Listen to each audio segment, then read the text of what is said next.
찬송가 415장입니다.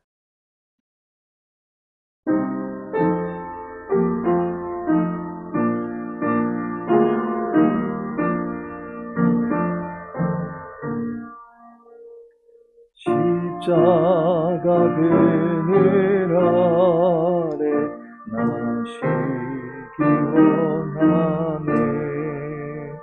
저 햇볕이 뜨겁고 또 짐이 무거워 이 광야 같은 세상에 늘 방황할 때에 주 십자가의 그늘에 내 쉼을 찾았네.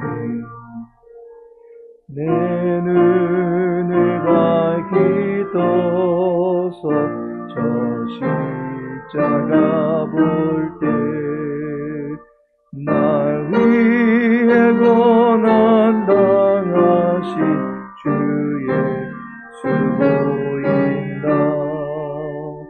그 영상 볼 때 내 맘에 큰 찔림 받아서 그 사랑 감당 못하여 눈물을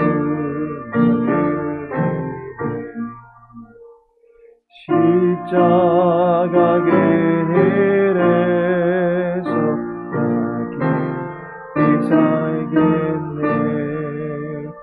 나 사모한 영광죄는 주 얼굴뿐이야. 이 세상 나를 버려도 나 두려움 없네.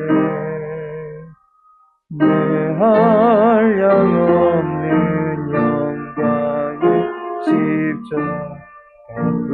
십자가뿐이야. 아멘. 사사기 4장입니다.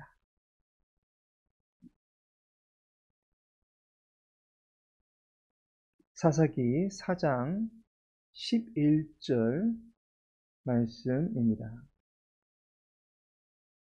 11절 함께 읽도록 하겠습니다.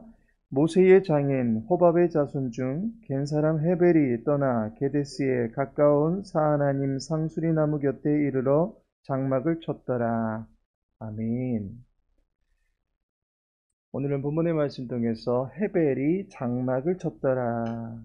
헤벨이 장막을 쳤더라 라는 제목으로 말씀 나누고자 합니다.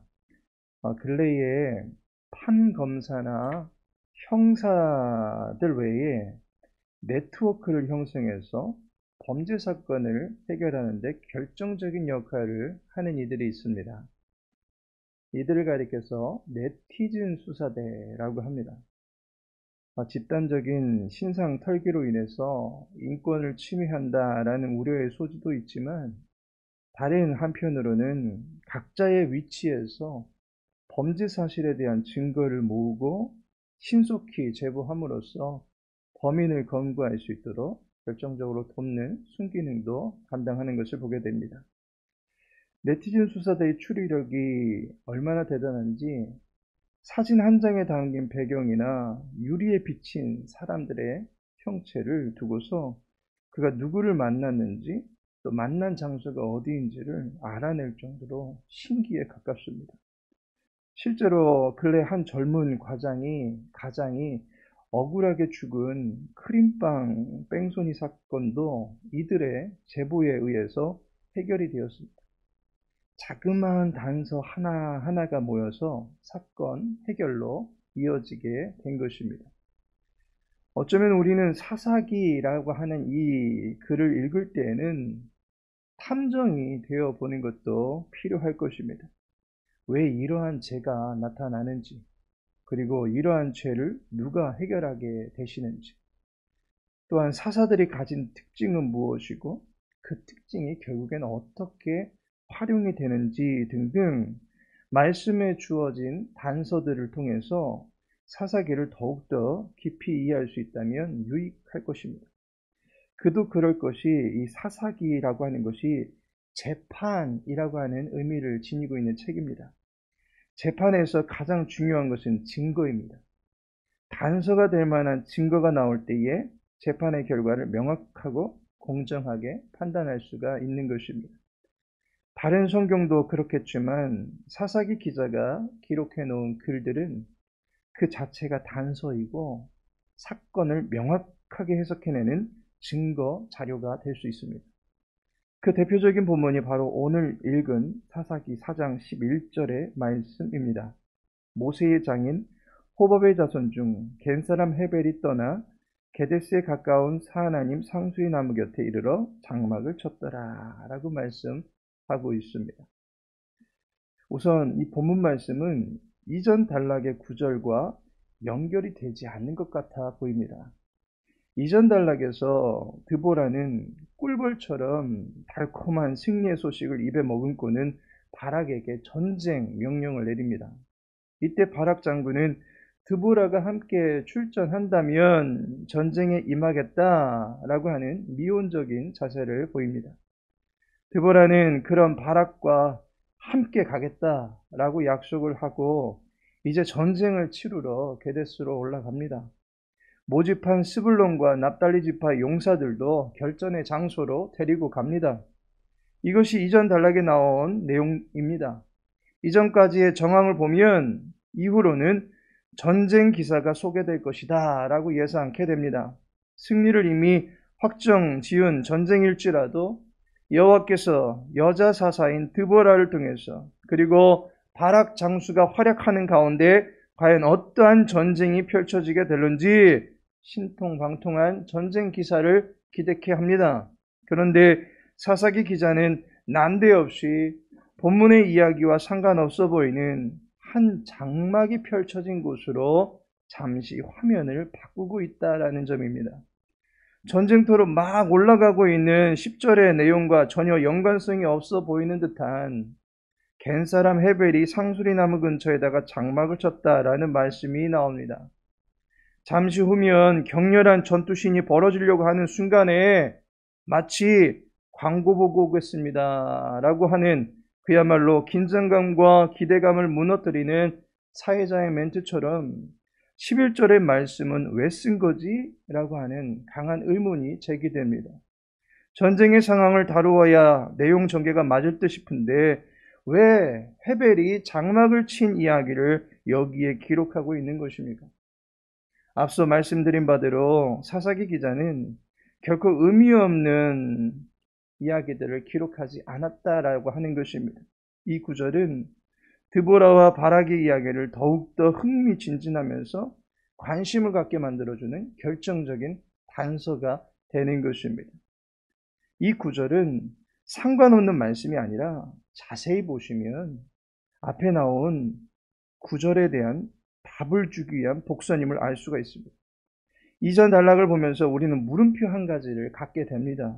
9절에 보니까 이는 여호와께서 시스라를 여인의 손에 파실 것임이니라 하고 라고 말씀하고 있습니다. 드보라는 사사기에서 유일하게 재판하고 있는 사사로 등장합니다. 드보라는 여호와께서 적장을 여인의 손에 넘기실 것이다 라고 판결을 내려놓은 상태입니다. 따라서 드보라의 판결을 접한 독자로서는 과연 어떤 여인의 손에 의해서 시스라가 팔릴 것인가? 그녀는 대체 누구인가? 라는 물음을 갖게 됩니다. 여자 사사가 나오더니 이제 여자 용사도 나오는가 싶고 그야말로 여인 천하가 된 듯한 사사 시대를 감지하게 됩니다. 전쟁은 이긴다고 합니다. 여호와께서 과연 어느 여인의 손에 의해서 이 전쟁의 종지부를 찍게 만들 것인가? 라고 하는 물음을 갖고 있는 상황입니다. 사사기 기자는 아주 긴박한 이 순간 단 한 절로 이 물음에 대한 단서를 순식간에 처리해 버립니다. 모세의 장인 호밥의 자손 중 겐사람 헤벨이 게데스에 가까운 사하나님 상수리 나무 곁에 이르러 장막을 쳤더라. 본문은 이번 전쟁은 전투 참호를 쳐놓은 바락의 군대가 아닌 헤벨의 가문이 쳐놓은 장막 안에서 해결될 것을 보여주고자 하는 것입니다. 과연 어떻게 해결이 되는지는 이후에 나오는 단락을 살펴볼 때 확인할 수 있습니다. 다만 이 시간에는 이 본문의 말씀을 통해서 함께 나누고 싶은 교훈이 있습니다. 사사기 1장 16절에 보시면 모세의 장인은 갠 사람이라 그의 자손이 유다 자손과 함께 종려나무 성읍에서 올라가서 아란 남방의 유다 황무지에 이르러 그 백성 중에 거주하니라 라고 말씀합니다. 갠 사람은 유목민으로서 유다 광야의 한켠에 자리를 잡게 됩니다. 모세의 장인은 미디안의 제사장이었기 때문에 실제로는 이방민족입니다. 이방민족이지만 출애굽 때에 이스라엘과 함께함으로써 약속의 땅 안에 거하는 민족이 되었습니다. 그 중에서 헤벨은 드보라와 바락이 벌이는 전쟁의 격전지 근처에 장막을 펼치게 됩니다. 여호와 하나님께서 이방인의 장막 안에서 역사를 이루어 가시는 중이십니다. 이 과정에서 사사기 기자는 계속해서 뭐뭐조차도 라고 하는 역사를 우리들에게 보여주고 있는 것을 알게 됩니다. 처음에는 여든이 훌쩍 넘어버린 갈렙조차도 온니엘을 통해서 땅을 정복케 하셨다라고 하는 것을 증거해 주었습니다. 이후로 왼손잡이 에훗조차도 제약이 있음에도 불구하고 비둔한 군주의 몸을 관통할 정도의 힘을 발휘하면서 적을 제압하였습니다. 에훗후에는 소모는 막대기를 지닌 삼가엘조차도 이스라엘을 고질적으로 괴롭혀왔던 블레셋을 제압합니다. 사사기 4장에 들어서면서 랍비돗의 아내인 드보라라고 하는 여인조차도 승리의 메시지를 가슴에 새기며 적진을 향해서 달려나가고 있습니다. 이런 상황 속에서 갠 사람인 이방인조차도 여호와께서 들어 쓰시겠다라고 하는 것입니다. 나조차도 여호와께서 들어 쓰시는 사람이 되면 아무리 강력한 귀신의 때가 온다 할지라도 한 길로 오는 귀신의 무리들이 일곱 길로 도망치게 만드는 능력을 발휘할 수 있게 되는 것입니다. 이제 이방인조차도, 그것도 여인조차도 약속의 땅을 넘보는 이들을 대적할 수 있게 하십니다. 하물며 여호와 하나님께서 택하사 그 땅을 주겠노라고 약속해 주신 이스라엘은 어떠해야 하겠습니까? 여호와 하나님께서 계속해서 용기를 북돋워 주시는 것입니다. 가나안 족속들이 철병거로 무장되어 있고 그들의 체구가 장대하고 강성해서 제 아무리 흉악하게 보인다 할지라도 여호와께서 함께 하심을 믿는 자는 그가 미약하고 부족하고 약점이 많은 것 같다 할지라도 약속의 땅을 정복할 수 있도록 반드시 돕겠다라고 하는 것을 알려주고 계시는 것입니다. 마가복음 9장에서 할 수 있거든이 무슨 말이냐? 믿는 자에게는 능히 하지 못할 일이 없느니라 라고 예수님께서 말씀하신 것처럼 가나안 정복은 오직 여호와를 의지하는 믿음으로서만이 완수할 수 있는 사역임을 계속해서 보여주고 계시는 것입니다. 모든 단서들은 여호와를 의지하라고 하는 우리의 믿음을 세워주는 결정적인 증거로 보여주고 있는 것입니다. 하나님께서 사랑하시는 성도 여러분, 이스라엘을 다시금 살려주시려고 구원자를 보내주시는 여호와께서 어쩌면 그냥 오셔서 샥 하고 도와주시고 그냥 샥 가시면 가장 쉬워 보일 것입니다. 하지만 단서를 남겨놓는 이유는 우리가 이러한 것들을 통해서 여호와께서 모든 상황들을 주관하신다라는 확고한 믿음을 갖게 하고자 함입니다. 구원의 역사를 펼쳐주시면서 우리가 구원에 이르는 믿음을 갖도록 계속해서 도와주시는 것입니다. 여호와를 더욱더 신뢰할 수 있도록 우리를 도와주시는 것입니다. 우리의 삶에 돌아보면 수많은 단서들이 있습니다. 어쩌면 모든 단서들이 여호와를 드러내는 단서일 것입니다. 자고 일어남 속에서도 우리의 생명을 연장시켜 주신 하나님의 기회를 소중하게 여길 수 있기를 바랍니다. 공부하는 현장 속에서도 우리의 미래를 점점 열어주고 계시는 하나님의 응원을 받으실 수 있기를 바랍니다. 일하는 현장 속에서도 우리의 수고한 땀방울이 이 나라를 세우고 이 땅과 세계 경제가 원활하게 성장할 수 있게 하시고 또한 가정을 꾸려가는 경제적 기반을 마련할 수 있도록 풍성하게 보응해주고 있는 축복을 받고 있다라고 하는 사실을 믿으시기 바랍니다. 성도의 모든 순간이 하나님을 의지하고 하나님을 만나며 하나님을 보게 하는 단서가 되는 것입니다. 성도가 하는 모든 말들이 하나님을 보여줄 수 있는 단서가 되는 것입니다. 하나님이 함께 하심을 범사에 인정하며 살아감으로써 믿음이 더욱더 견고하게 다져질 수 있는 저와 여러분 되기를 예수님의 이름으로 축복합니다. 아버지 하나님, 한 주간의 삶을 보내면서 우리를 지켜주시고 인도하여 주심에 감사를 드립니다. 사랑하는 믿음의 권속들, 주님께서 부어주시는 은혜로 살펴주시기를 간절히 소망하며 하나님을 범사에 인정하며 나갈 수 있도록 도와주옵소서.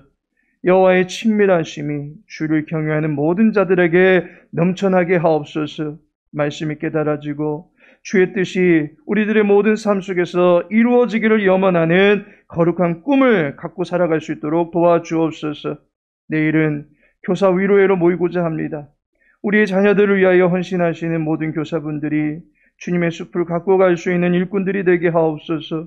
여호와의 말씀으로 다음 세대를 돌보며 기도할 수 있는 교사들이 되게 하옵소서. 교회 권속들의 모든 자녀들을 또한 축복해 주시고 지혜와 명철함을 주셔서 앞날을 준비케 하옵시고 또 우리 사랑하는 젊은이들이 성실함과 정직함으로 세상 가운데서 승리하며 유능한 일꾼들도 서갈 수 있도록 도와주옵소서. 또한 내일 개최되어지는 황해노예 사생대에 참가하는 유초등부 자녀들을 격려하여 주시고 우리 자녀들이 더 넓은 세계를 바라보고 이 땅의 믿음의 동료들과 함께 하나님의 일꾼으로 든든하게 서갈 수 있는 복된 계기가 될 수 있도록 도와주옵소서. 오늘 날 모든 삶을 주님께 의탁하며 예수님의 이름으로 기도합니다.